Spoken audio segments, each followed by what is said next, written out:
Okay. So I am here with Dr. Alyssa Lowe. Um, and why don't you just go right ahead and like just introduce yourself, when you graduated, what sport, what you do now, things like that. Of course. Thank you for having me, everyone. As mentioned, my name is Alyssa, and I'm a proud Stanford graduate of class of 2012. I played on the women's water polo team. Shout out to John Tanner and Susan Ortwine. Had an absolutely amazing time. My undergrad major was human biology with a focus on health and human performance. I was also part of the Tri-Delt sorority. So if there's anyone else in a sorority out there, I also did that. And after graduation, I ended up taking 3 gap years after college, and then I ended up going to medical school at UC Irvine, and now I'm a second-year resident in obstetrics and gynecology at LAC USC in Los Angeles. But Stanford fan at heart. I do not cheer for USC in anything, I promise. Too fun. So human biology.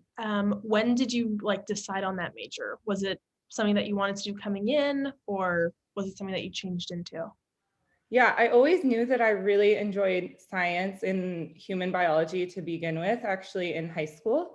And I really wanted to take AP like human biology, but unfortunately not enough students in my high school were interested. So instead I had to take AP chemistry.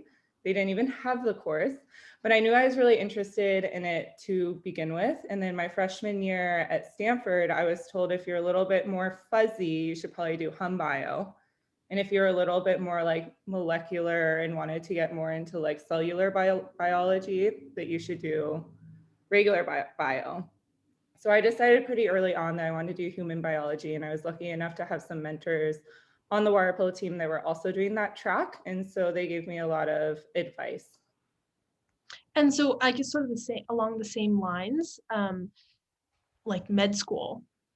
When did you know that you wanted to go into med school, and like when did you know that you wanted to become a physician? Yeah, I think I'm one of those lucky people that knew in high school. But then in college, I did have the opportunities, of course, to get some exposure to it through my classes in hum bio. And then in my senior year and during my gap years, I actually shadowed 3 different physicians actually. And I absolutely fell in love with what they did. I actually was able to do those shadowing experiences through the Stanford Alumni Mentorship Network. It's also another group that I do recommend that you guys as pre-meds get involved in. And I was able to shadow a transplant surgeon, an emergency physician, and then an OBGYN. And actually, my first day with the OBGYN, I knew that that was exactly what I wanted to do. So I'm just one of those people that just had an innate interest, and I was really lucky that it just clicked for me. Wow. So with your like application timeline, did you do those 3 gap years and then apply? Or did you apply like before the 3 gap years and then just postponed, or applied in the middle? Great question. So I definitely went into it knowing that I wouldn't get everything finished and like study for the MCAT and everything while I was in undergrad. I just found it a little bit difficult with my schedule. I'm sure you know this, and a lot of other student athletes know this. A lot of times you can't take all the classes that you want to because of practice and your commitments to sports. And so I did spend a lot of summers, taking like summer courses to try to make sure I hit all of my prereqs. And then I knew that I wanted to take a little bit of a gap between college and going to medical school. I'd only planned on 1 year.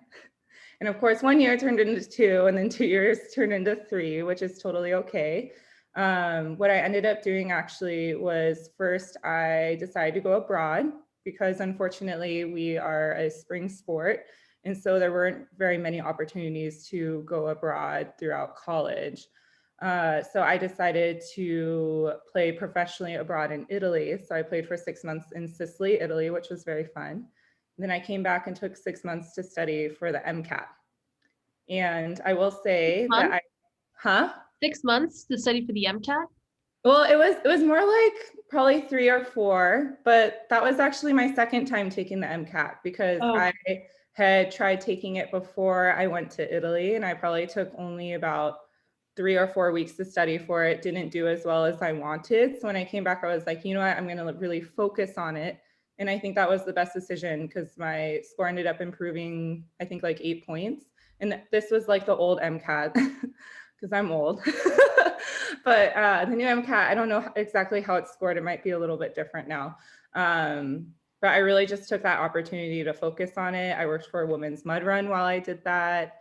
And then afterwards, I ended up getting a job at a startup in Silicon Valley, actually a healthcare startup called Clear Cost Health. And I did that for 2 years while I applied to medical school. Gotcha. Mhm. Interesting. That's I what I really like about what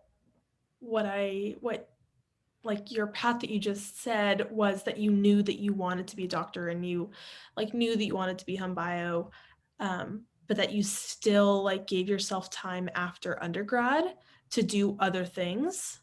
Um, I and that will it wasn't say just yeah. coming from I would interview like medical school applicants when I was at Irvine. And I will say that one of the things that the committee looking at admissions and everything was really impressed with were people that had some experience outside of college and had some what they quote unquote say real life experience. So whether that was having a job where you had to be held responsible for like timelines and interacting with other people and just having that type of experience was something that they held very high because medicine is a very hard career. And a lot of it is about having the understanding of the responsibilities that are put on you and being able to commit to that. And then also being able to work with like multiple types of people. And it was just something that I know that my medical school valued. But of course, there are plenty of people that go straight through, and plenty of those people are very successful. I just feel like I personally would have been a little burnt out if I had done that. Yeah. What's the thing that you think that you learned the most, like doing all of those different jobs and different positions during your gap years that prepared you the best for med school? Yeah, definitely. So when you are holding a position in a company, whether it's a startup or whatever it is, you are responsible for being on top of your emails, like responding in a prompt manner. You are given deadlines and timelines with which to finish projects. And it's a little bit different, of course, with school, you know, you have your test here and you have your deadline for this essay or whatever. But it's a little bit different when it comes to business, just because it's a little bit more of a professional setting. And I think that learning those professional skills is something that is important if you want to become a physician. Of course, not necessary. There are lots of different tracks and pathways to medical school. That was just the path that I decided to take. And I feel like it really helped me. When you were working for that startup, did you ever like question your decision to go to med school because you like really enjoyed what you were doing there or you saw other options? No, I was so ready. I was so ready to go to medical school. I absolutely loved medicine. I continued research and shadowing while I was working at that startup. And yes, I did. I did develop a lot of valuable skills, but it definitely reaffirmed to me that I wanted to be in medicine and I didn't want to sit behind a desk all day behind my computer. That I really loved that interaction with patients. I really liked working with my hands. And I feel like that has translated into medicine. Mm.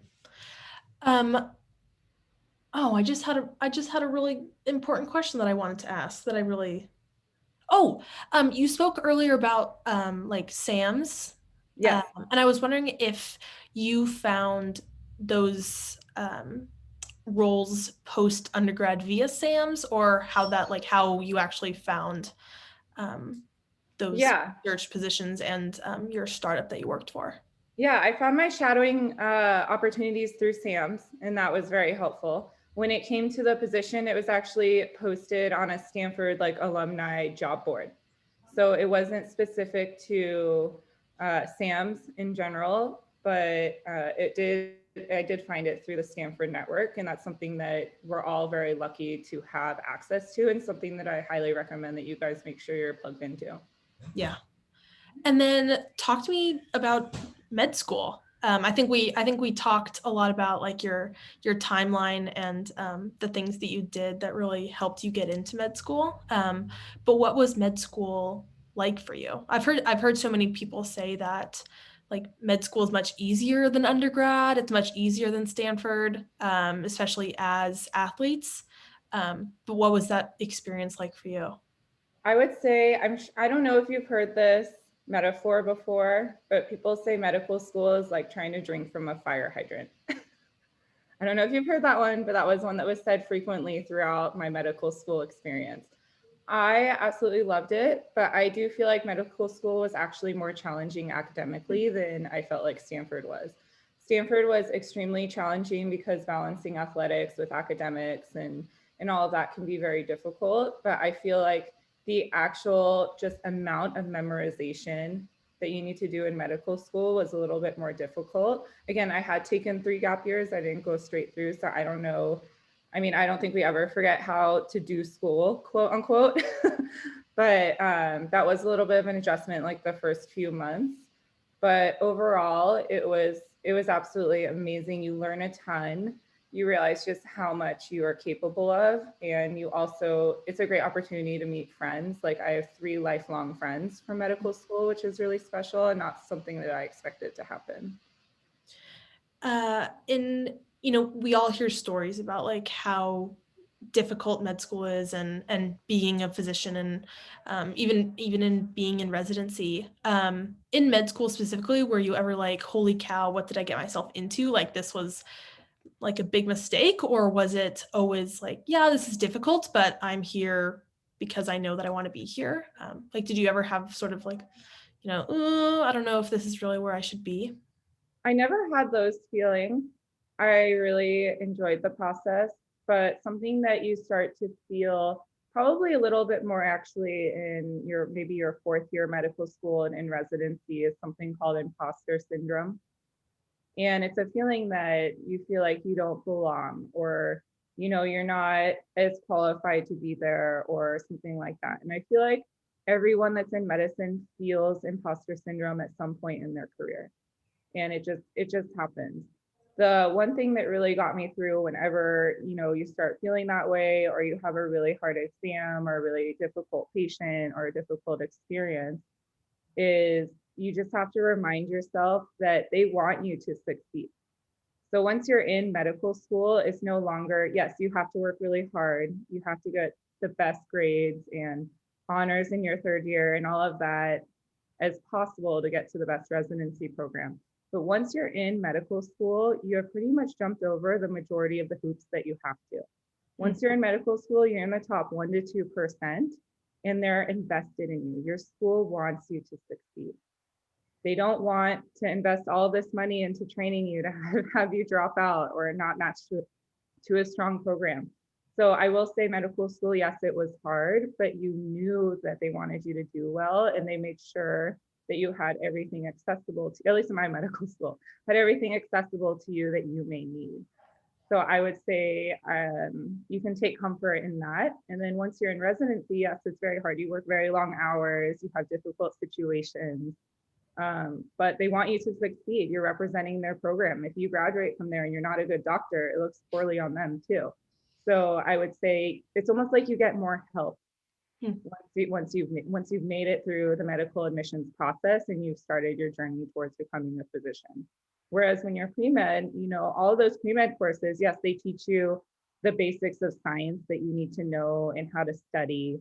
But really it's a weeding out process to see who is able to take the workload, who is dedicated enough to take all of these courses, do all the shadowing, all the volunteering, all the research, all of the things that you have to do to make your application strong to really prove that you want to be there. And I will say that I had multiple medical school classmates that applied multiple years. They got rejected their first year, and that was okay. They came back, made their application stronger, and got in the next year. And there's actually a girl that was in my class who ended up applying, I think 2 or 3 times, and did like a post Wow. back and then got in and did great and ended up staying there for residency. That's how much they thought she did a great job. So don't ever be discouraged. The hardest part is getting in. And really, you need one school. That's all you need. You need one school to say yes, and you'll be a physician. So don't get discouraged. That is really interesting. I hadn't heard anyone put it into words about how they are now invested in your success once you're accepted. Um, Mhm. that is actually makes me feel a lot better. Yeah. I mean, if you think about it, if you're an admissions committee and you let these people into your school or your program now in residency, and they don't do well and they drop out or whatever, it looks poorly on you. Oh, So totally. really, you guys are in the hardest part now, the undergrad stage, the pre-med stage. I definitely think that was for sure the hardest part. But know that what you're doing is correct. And if you keep working hard, it'll show through. And then talk to me a little bit about like being a student athlete in undergrad, and either how that came up in your admissions process, or during medical school or during residency, um, and how that plays out for you, and whether you think, or, and how you think it helped you. Yeah, And also, I'm interested in like how often it comes up. all Uh, the time. oh, Absolutely all the time. People in medicine love athletes, like love student athletes.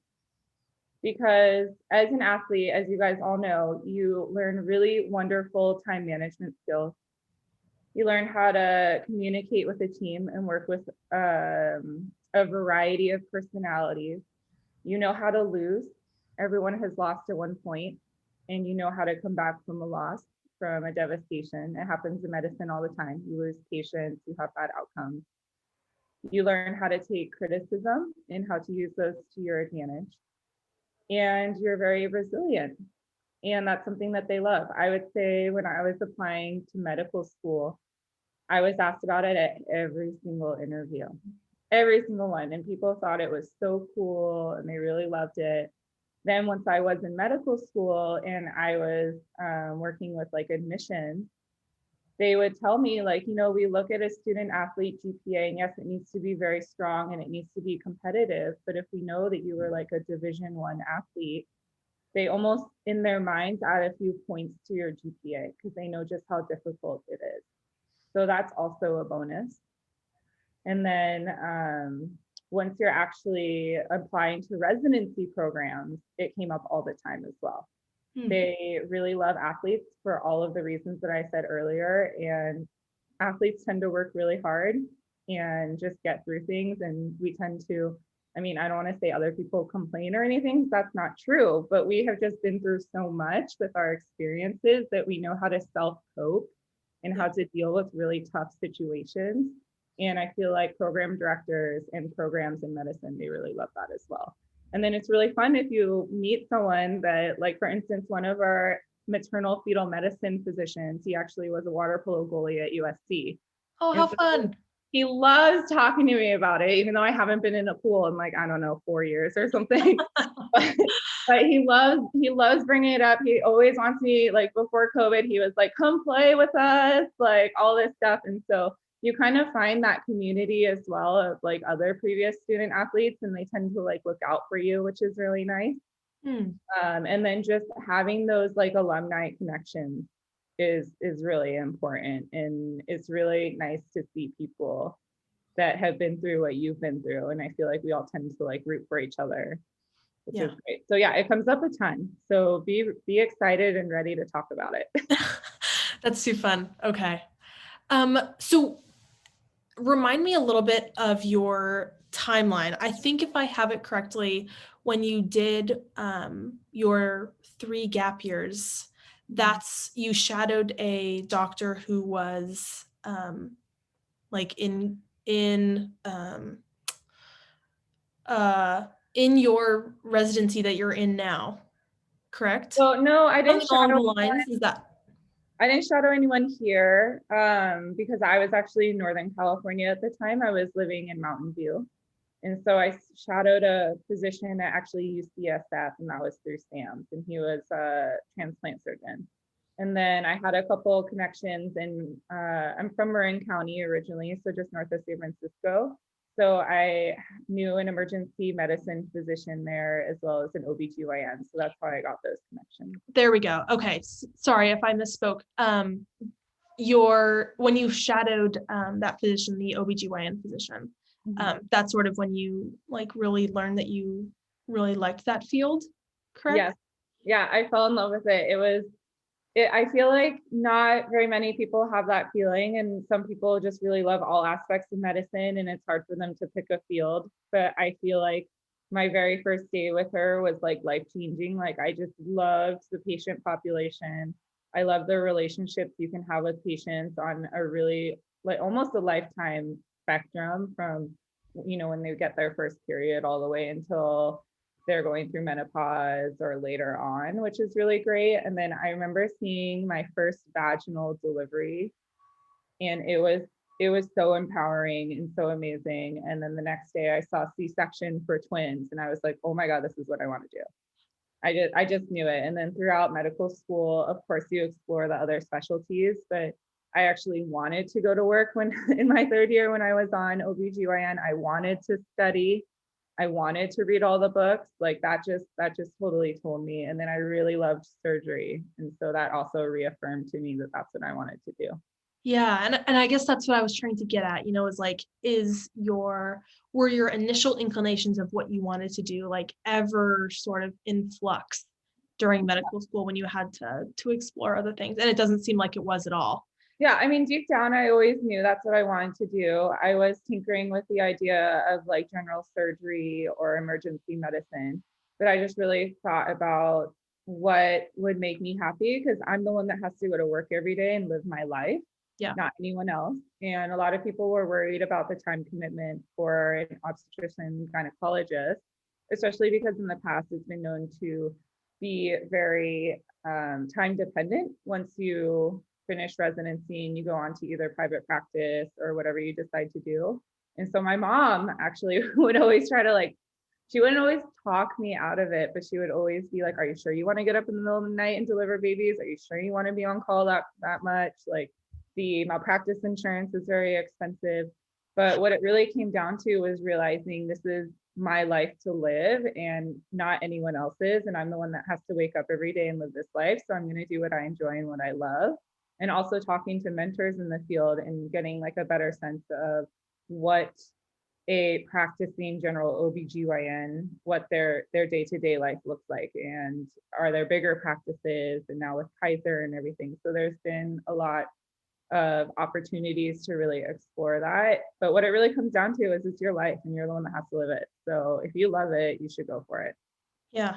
Hmm. And so talking about like your next steps, like in your path to becoming, I guess whatever you want to be, maybe it isn't a physician, I don't know.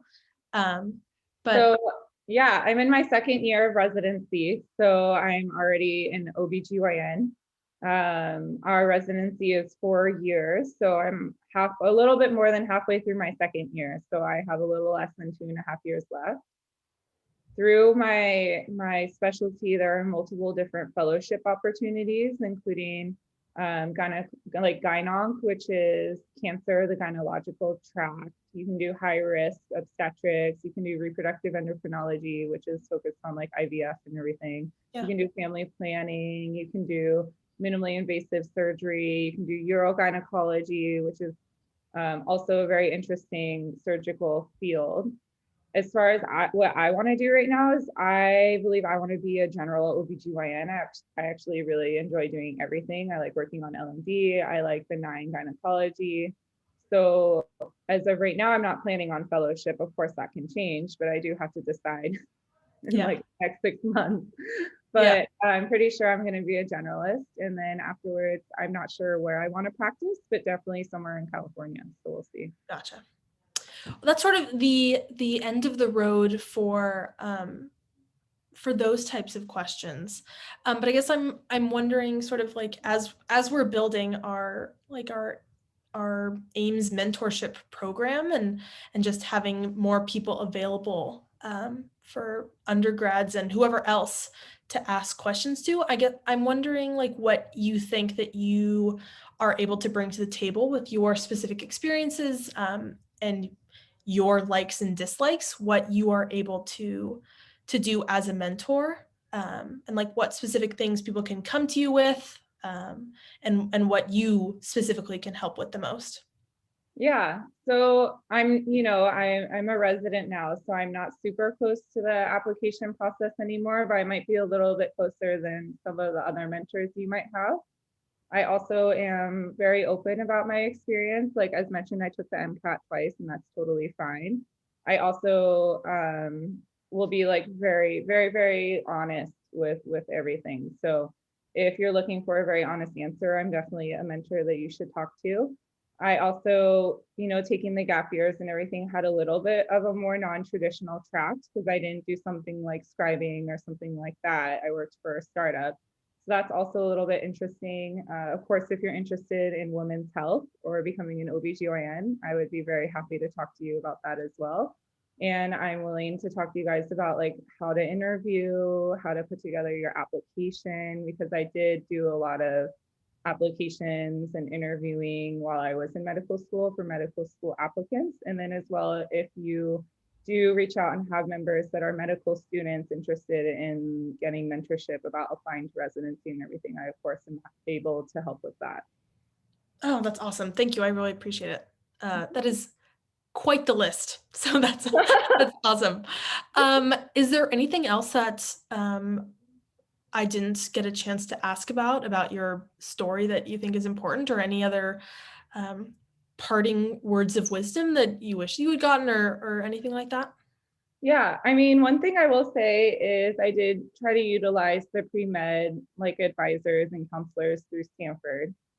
And I will say that whatever they say, take with a grain of salt. Some of them have maybe had experiences where they think people would have gotten into medical school and didn't. And so I feel like sometimes they may give you guys some advice that might sound a little bit like Debbie Downer. But know that if you're committed and you're willing to talk to mentors and figure out how to make your application the strongest as possible, like you can do it.